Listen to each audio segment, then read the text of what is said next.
Pascal, salut, bonjour. Bonjour Joël. Aujourd'hui, je vous amène des lunettes de soleil pour te regarder parce que tu vas m'éblouir avec la présentation de cette lame qui est la numéro 19. Oui, Alors, j'adore cette qu'est-ce lame. qu'elle dégage? Elle dégage beaucoup de lumière.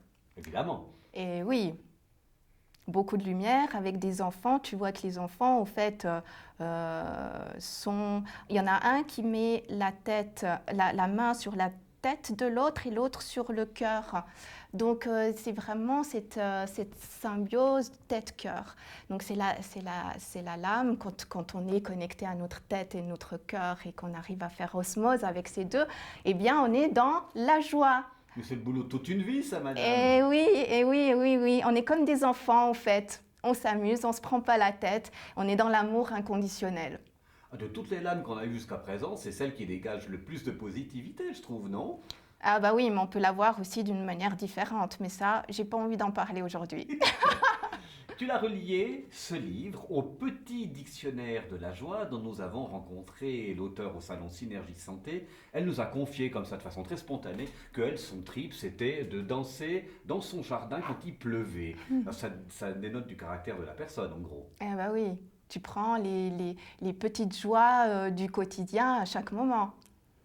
Alors, Et ce qui est génial, au fait, c'est qu'elle nous incite à aller chercher la joie. Parce que c'est pas évident, finalement, d'aller danser son jardin. voilà, quand il pleut, ou de mettre de la musique pour se connecter à sa joie. C'est pas facile quand on a nos problèmes au quotidien. Eh ben, c'est justement là. C'est justement là qu'il faut le faire. Parce qu'il faut aller chercher cette joie au plus profond de nous.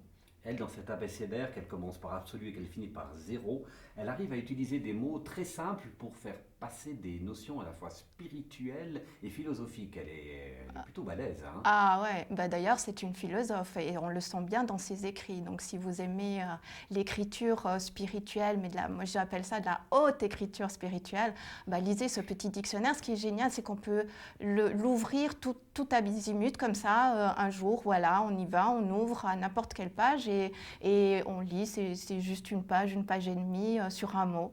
Et Sur d'accord, un si ce mot mot qui il nous... arrive, on fait confiance au hasard qui n'existe pas pour nous guider pour le reste de la journée. Ah, très bien, ça c'est parfait ce que tu dis. Comme avec les cartes du tarot de Marseille.